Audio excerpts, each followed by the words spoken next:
तो क्या आम आदमी क्या महसूस कर रहा है कि हमें आज़ादी मिल गई? क्या हमें भी वही अधिकार है जो सबको अधिकार है? कुछ भी बना लीजिए, विश्व गुरु बना लीजिए, यूनिवर्स गुरु बना लीजिए, कुछ भी बना लीजिए आप, समझे कि नहीं, गैलेक्सी गुरु बन जाइए, कुछ भी बन जाइए आप, बन जाइए।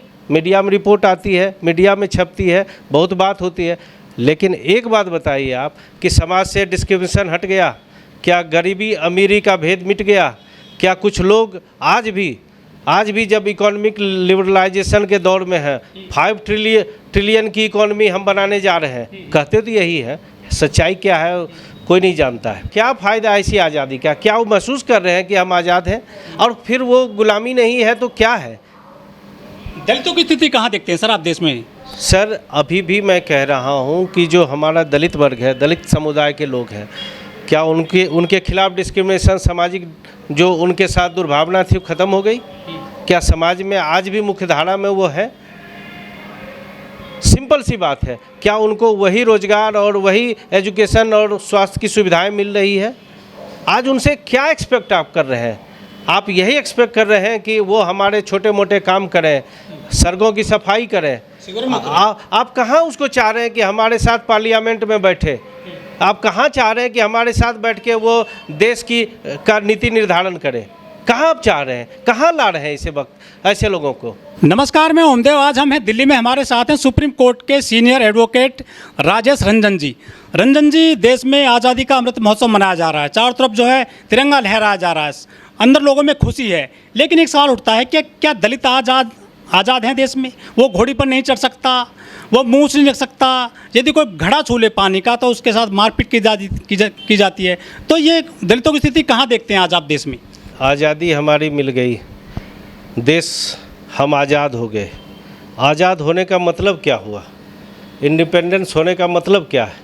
इंडिपेंडेंस का होने का मतलब है कि आज हमारे कुछ अधिकार मिले हैं, जो हमें मानव जीवन मिला है। हम मानव हैं, हम पशु नहीं हैं।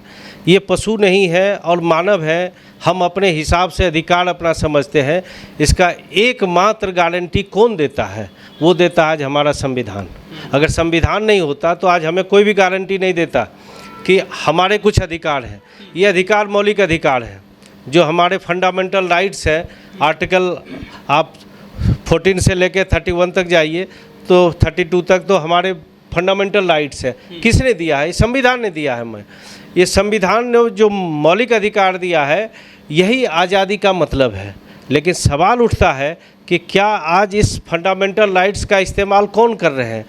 क्या सबको ये फंडामेंटल राइट्स का फीलिंग है कि हमारा फंडामेंटल राइट्स है तो हमें समाज में बराबरी है? नहीं है। अरे सर, एक आदिवासी महिला राष्ट्रपति है आज देश में। तो आज आप कुछ कॉन्स्टिट्यूशनल पोस्ट पे किसी को ला के बैठा दीजिए, किसी को भी बैठा दीजिए, किस तरह से बजटरी और बाकी जो फाइनेंशियल लोगों के सामने जो स्टेटस दिखाया जा रहा है इंडिया का, सच बात ये नहीं होता है, कुछ और है। लेकिन एक बात बताइए कि क्या राइट टू एजुकेशन हर किसी को अवेलेबल है? क्या सबके बच्चे आज हिंदुस्तान में पढ़ाई कर रहे हैं? क्या सबके पास घर है? सबके पास 2 जून की रोटी मिल रही है? दोनों शाम क्या खाना खा रहे हैं वो, या रोड पर सो रहे हैं? आप बता दीजिए कि क्या इंडिया अचीव कर पाया? हमारे आज़ादी का मतलब क्या था? मैंने यही बात तो आपसे पूछा कि आज़ादी का मतलब था कि सबको एक समान अधिकार, एक समान उसकी स्टेटस हो देश में।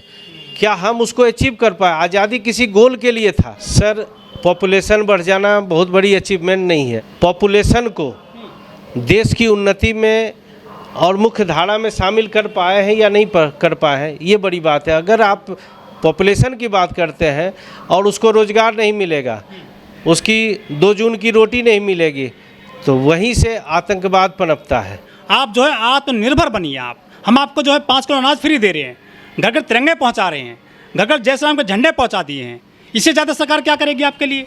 देखिए, सरकार के लिए आपके घर अनाज हम दे दिए या बाकी चीज़ जो आप बताए कि हम दे दिए, ऐसा करने से नहीं है। सवाल उठता है कि सरकार का काम क्या है?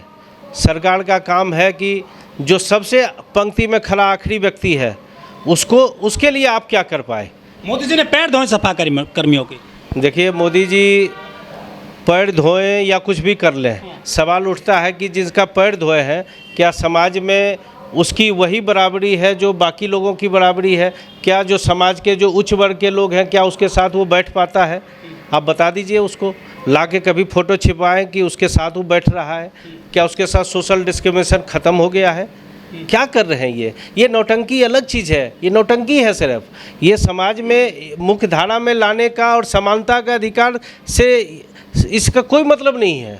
ये मतलब है सिर्फ कि हम मीडिया में बने रहें, मीडिया में कुछ और दिखाएं, लोगों को हम बताएं। आप बताइए ना कि आज इकोनॉमिक लिबरलाइजेशन हुआ, हिंदुस्तान में इतना पैसा आया, बहुत अच्छा है। पहले घोटाला होता था 10-20 करोड़ का, अब लाख करोड़ 2 लाख करोड़ का घोटाला होता है। इस ख्याल से मुझे महसूस तो होता है कि हिंदुस्तान में पैसा आया है, लेकिन सवाल उठता है कि आज हमारे हिंदुस्तान के लोग भूखे क्यों हैं?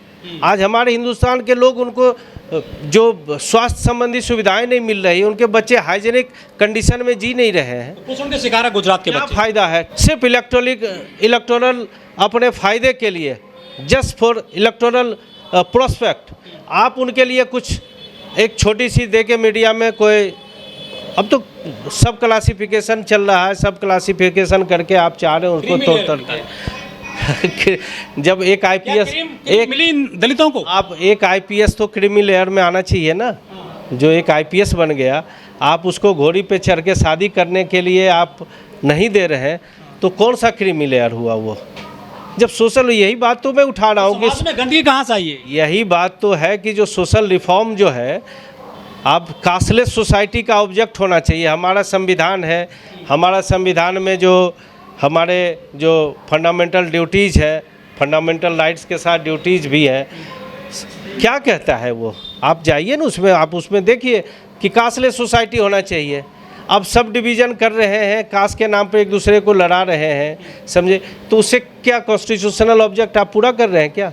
उत्तर प्रदेश के बांदा में घटना प्रकाश में आई है कि एक महिला ने लोटा छू लिया 7 क्लास के कुएं पर, तो उसकी पिटाई करी है लोटा छूने को लेकर। 77 साल बाद भी क्या भेदभाव खत्म नहीं हुआ है देश में? क्यों ख़त्म नहीं हो रहा है? आप यही सोचिए ना, क्यों ख़त्म नहीं हो रहा? क्योंकि जब तक आर्थिक और सामाजिक रूप से समानता आप नहीं लाएंगे, इसको सुनिश्चित नहीं करेगी, कौन करेगी? ये तो गवर्नमेंट का काम है, गवर्नमेंट नहीं करेगी।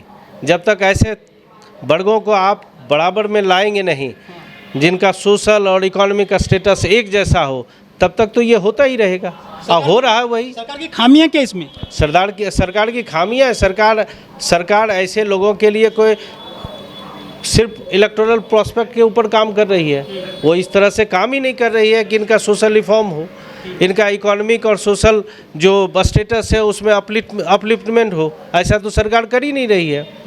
यहाँ तो है कि आपके लिए हमने ये दे दिया, आपके लिए ये दे दिया, और क्या दे रहे हो?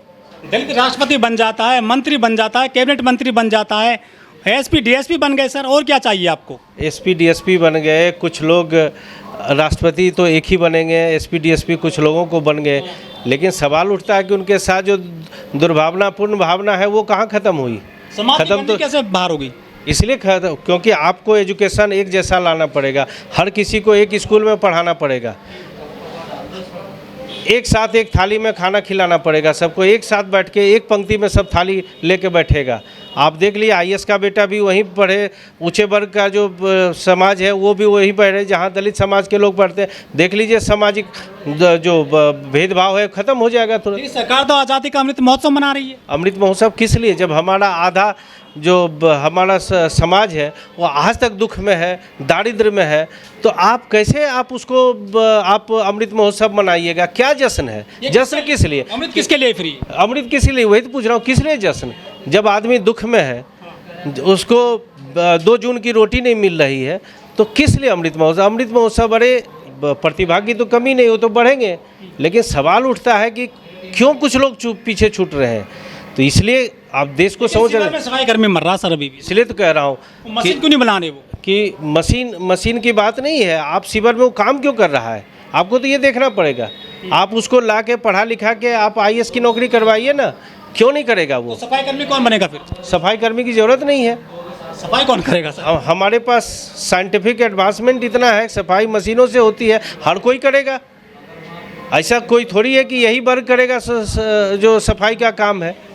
ये कहीं लिखा हुआ है क्या? उसके माथे पे लिखा हुआ है कि हम जन्म लिए हैं, जन्म से ही हम सफाई कर्मी बनेंगे, ऐसा लिखा हुआ है क्या? मोदी जी ने तो कहा था 2014 में कि सफाई कर्मी जब सीवर में उतरता है तो उसे आध्यात्मिक सुख की अनुभूति होती है। यही तो गलत इंटरप्रिटेशन है ये सब चीज़, ये तो कोई इंटरप्रिटेशन नहीं हुआ। देखिए आज अमृत महोत्सव मना रहे हैं, अमृत महोत्सव तब आप मना सकते हैं जब हर कोई खुश हो। यहाँ तो स्थिति है, एक नागार्जुन की मुझे कविता याद आती है कि मैं दौड़ता दम छोड़, घूम गए कई मोड़, अरे मर गया देश जिंदा रह गए तुम।